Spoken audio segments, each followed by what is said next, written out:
substance use, so that would now enable the control button to work effectively on their victims. Oh, that's serious. Okay, so now let's talk about how prevalent this is. How prevalent is substance abuse amongst human trafficking victims? It's high, very high. Okay. The prevalence is very high because, one, you are taken forcefully. Two, there is need for the captors to remove you from resistance, from the level of resistance. Yeah. And in so many cases, you are abused, violated, and in all of that, they try to give you a bit of succor by exposing you to a substance with which you now try to cope with what has come to you in the form of being trafficked. So this is the interplay between substance use and the traffickers' control, and that makes it highly prevalent.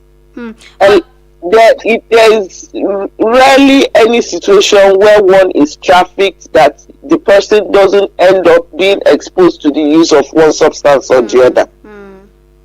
Okay, so you had mentioned something while you were just talking now about, abuses, and I just want to know, what kind of abuses do these victims now have to go through after they've abused these substances?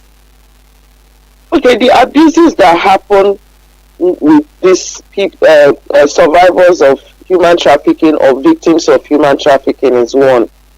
Remember, so in so many cases they are coerced by people that they know, people they least expect would put them into such situation. Now, when that happens and they get to the point of realizing their reality, because at that point, when they get to that point where they now know that there is no greener pasture anywhere that they have been told about, that it's all a way of bringing them in. They have been misled, they have been lied to, they have been conned. So once that happens, the next thing is force. The captors now start applying force, and those forces can come in form of punishment, like putting them through labor to weaken their strength to resist any form of yes. Then another way they are being pressured to being subdued is by sexual violation. A lot of times they even commercialize those victims sexually. So all of these things are violence. It could come as physical violence, capital punishment, physical violence, direct attack on them, or sexual violence.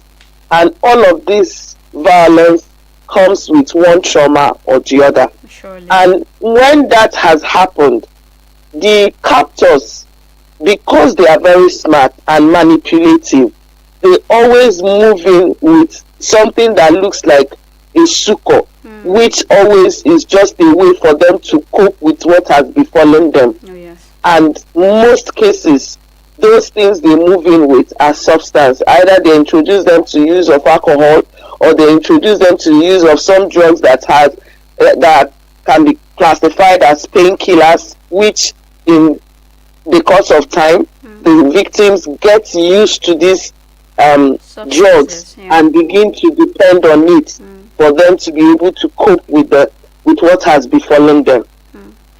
Well, to our listeners out there, I would just like to chip in that we are live on YouTube and on Facebook. So if you would want to watch directly or live, you can do that by following us at Eagles FM Abuja on YouTube and on Facebook, and also follow us on all our social media platforms. And it's all at Eagles FM Abuja. Now, ma'am, still on this topic we're talking about, what are some common substances we can say have been used or are still being used to control and exploit trafficking victims? The common substances, one majorly is alcohol. So many countries and societies do not see alcohol as any substance that should be prohibited. Yeah. So it's commonly used. Then you have the cannabis, and then you have the drugs, the different drugs, the meds, you have tramadol, and what have you. So there are so many of them. The list is inexhaustible. These are the major: alcohol, cannabis, then there's painkillers that come in form of tramadol and all that. Then you also have the other kind of substance, cocaine and what have you. Yeah. Okay, so how does these substances now affect the victim's ability to want to escape or seek for help? An addict, once one starts to depend on a substance, that person's ability to make rational decision is impaired, Yeah. and that is already a weakness. Because if you want to understand how it works, look at the addicts on the street. An addict on the street does not think of himself. He doesn't even remember to take his bath or look good for himself. He's always interested in the next fix. That is exactly the case, or you can use to understand why these captors, these human traffickers, really use substance to subdue their victims, because they bring you to the point where you cannot make rational decision. So it's always very difficult for you to even put yourself together and start plotting graphs on how to escape from wherever they have kept you. That's number one. Yeah. Then you also have people that, by way of this exploitation, have gotten to begin to depend. Like, there are girls that are now sex addicts, Yeah. because of their experience with human traffickers. They were trafficked to the point where their bodies were now commercialized. Yeah. The traffickers bring men to sleep with them and pay money to the traffickers. So they were using them to make money. And these girls, while they were doing this for the traffickers, were depending on one substance or the other to be able to cope. Because it's really abnormal for an average human being to have her body exploited in the way that these traffickers exploit their bodies. Some of them, when you meet with them, will tell you that in one day they sleep with almost 30 men. Oh wow. You can imagine that. That's sad. For a girl to be able to sleep with 30 men in one day, it cannot be normal. There may be some things that she does to be able to cope with that pressure. Oh yes.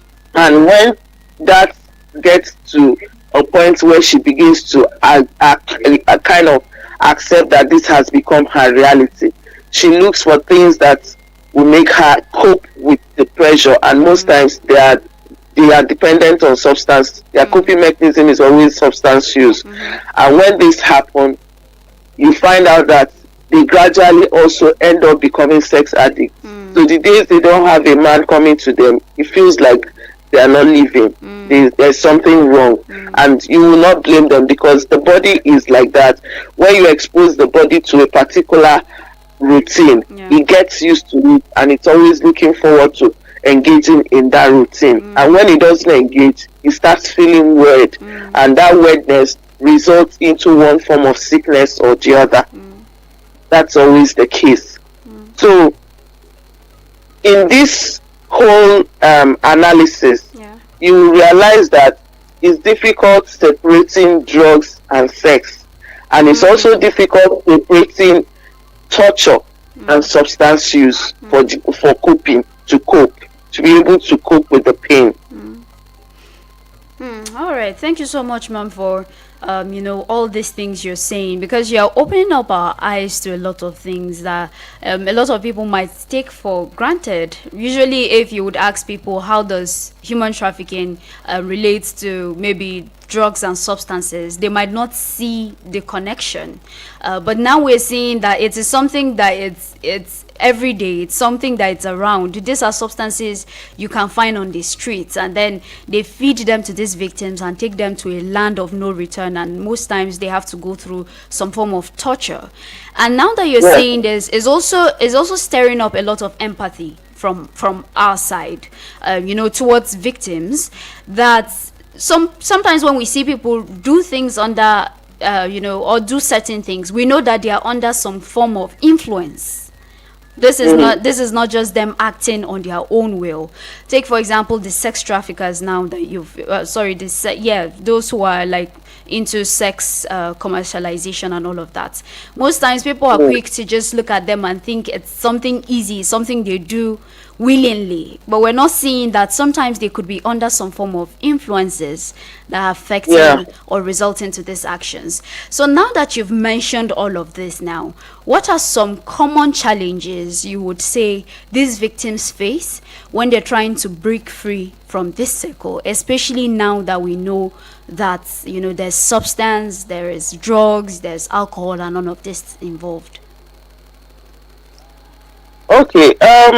The challenges they face is when your ability to take rational decision is impaired. Yeah. It means you have been devalued, and that means it will be difficult for you to think of how to be of value to yourself and to the society at large. Oh yes. All right. Yeah.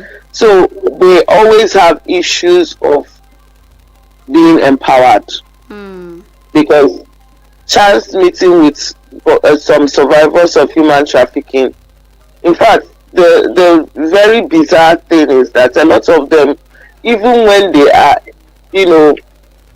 when they escape or when they are rescued and brought back, Yeah. some of them still dust themselves up and still go back to being to trying to escape or Yeah. migrate through an irregular means, and that in doing that they always end up in the hands of traffickers.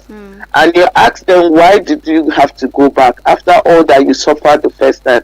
They will tell you that when they came back they had nothing, Yeah. and a lot of times the families are not even welcoming and not ready to give that moral support that could even give them succor Yeah. to now begin to recover, heal, and put themselves together and start thinking of what to do to take care of their needs, their immediate needs. So the major problem is always that inability of the families to give them the necessary support, then their own inability to even be able to take care of their immediate needs, which is why they still see themselves highly vulnerable. These are the basic challenges. Remember, they have been subdued, they have been put into that situation where they don't think for themselves, rather the traffickers think for them, and all that the traffickers think is how to use them to maximize their own profit.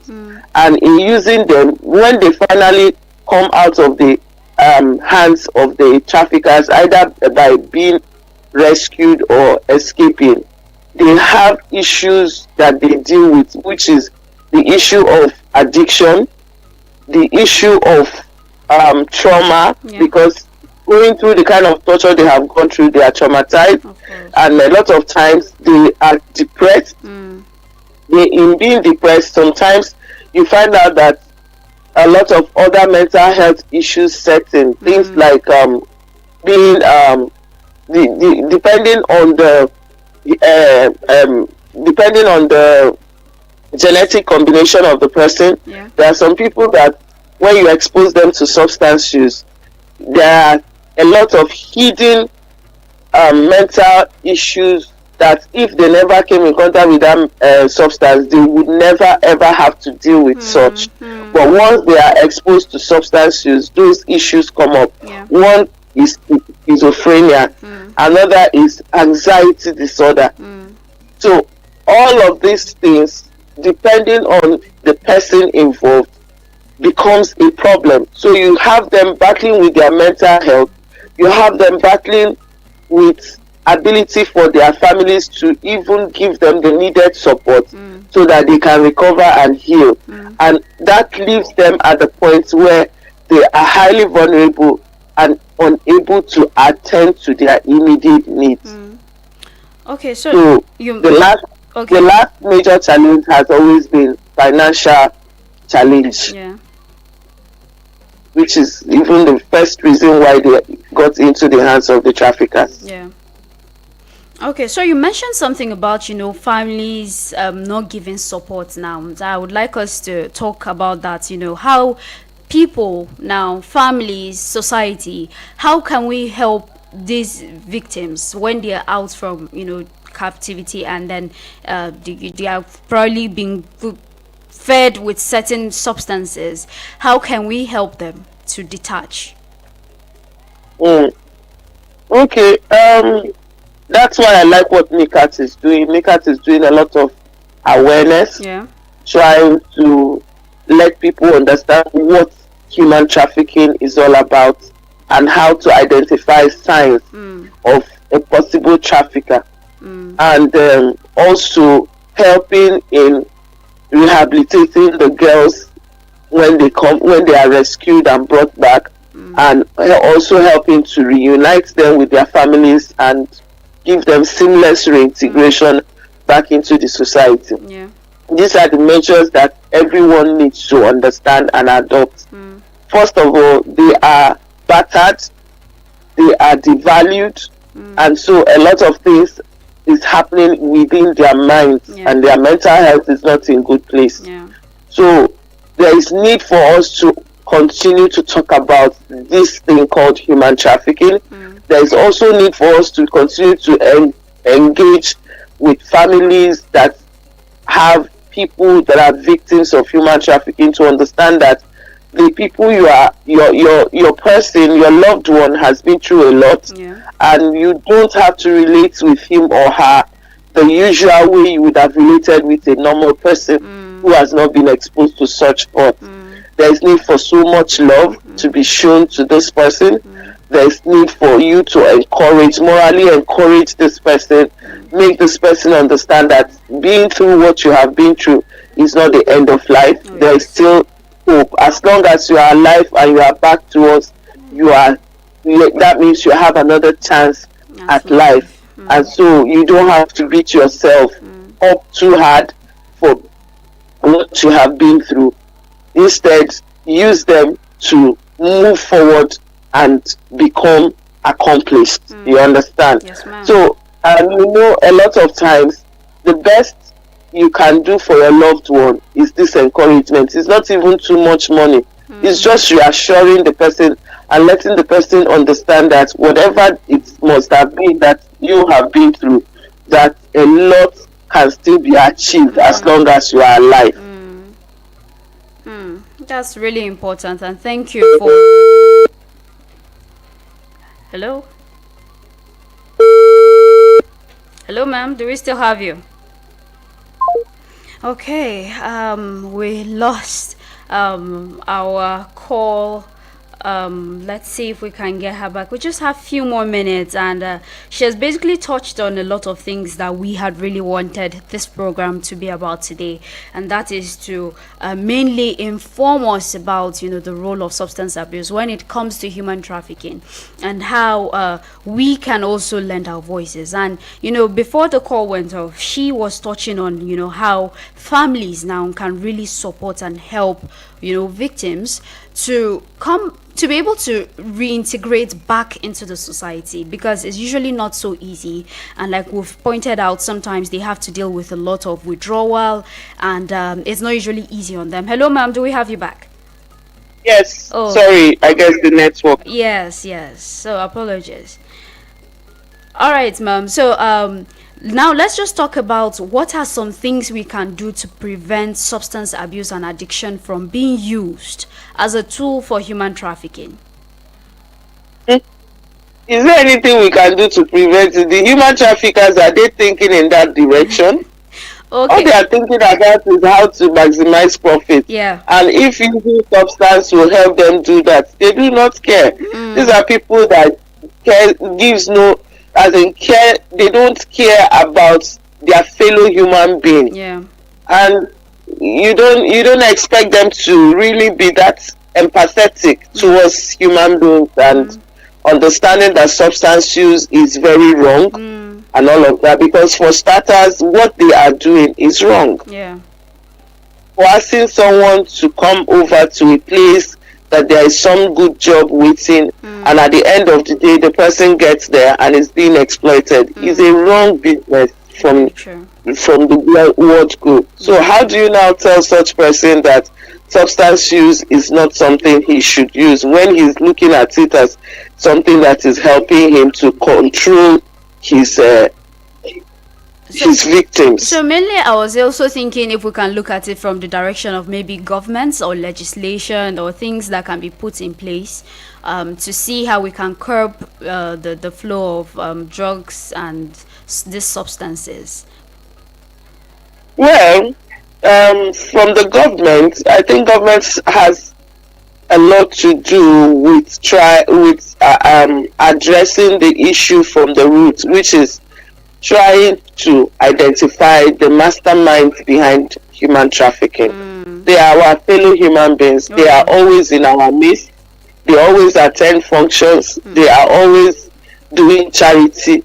So can we look beyond the things that they do that seem to be a wonderful or a noble initiative, and try to understand the other things that they do that is against the law? Yes, ma'am. There should be more intense Investigation. there should be an intense investigation on a lot of things that happen around us, so we could at least begin to identify the masterminds behind human trafficking. Yes, ma'am. Because for me, human trafficking is the modern day slavery. Oh, yes, it is. All right. Yeah, and if it is the modern day slavery, then government has a lot to do in trying to identify the masterminds. Yes, ma'am. All right, ma'am. So finally, what is one important thing you would want our listener out there to take away from this conversation today? The important thing I want our listeners to take away is that human trafficking does not know culture, it does not know tradition, it does not know tribe, it does not know Religion. personalities. Yeah. I have seen people that are professionals that have also become victims of human trafficking. So we should all be wise. And when you see certain things around you, because these traffickers sometimes they are in your neighborhood, and unfortunately, as they are there in your neighborhood, there are people that they have kept in that are in their captivity, that they are preparing to ship to another location. That are also, you also see them, they come out.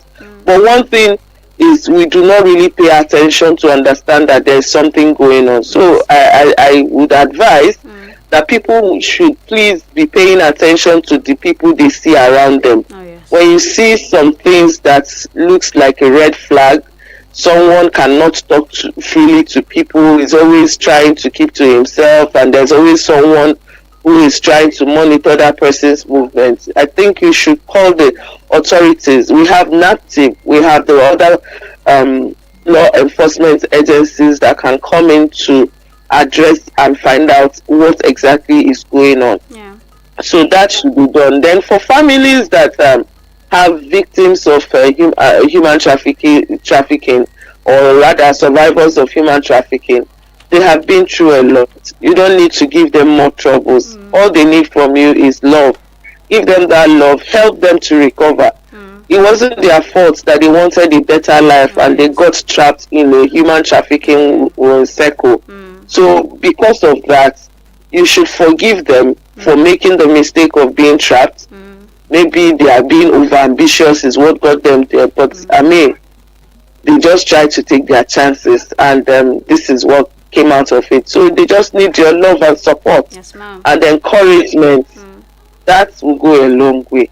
Then as per the substance use, I really cannot say exactly what we can do to these traffickers that use substance use, but I think the government is in a better place to help in intervening on these issues, so that we could, have a reduced human trafficking can be reduced to the barest minimum. Yes, ma'am. Thank you. Thank you so much. We've been talking to Mrs. Chinamirim Nena. She is the country director, Nigeria, Secured the Future International Initiative. Thank you so much for your time and knowledge, ma. You're welcome. Have a good day and compliments of the season. Thank you so much. All right. And to you, our listener out there, I mean, you've heard it all. This is not the time to be minding your business, as we would say, and just let things go by. A lot of people are falling victims every day, and it is my responsibility, it is your responsibility to ensure that we help each other, that we support each other. And even when we find victims who have come out of these situations, we need to create an enabling environment to help them thrive and grow.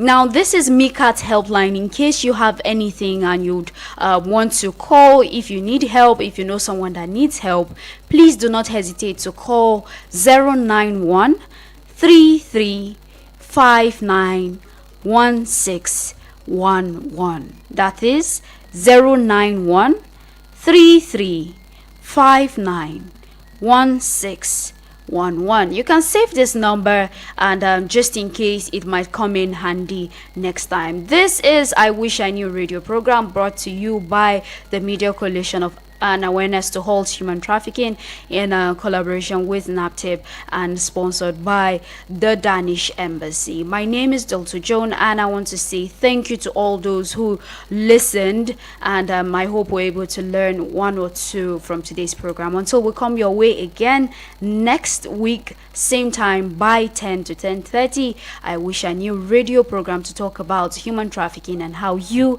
and I can be agents of change.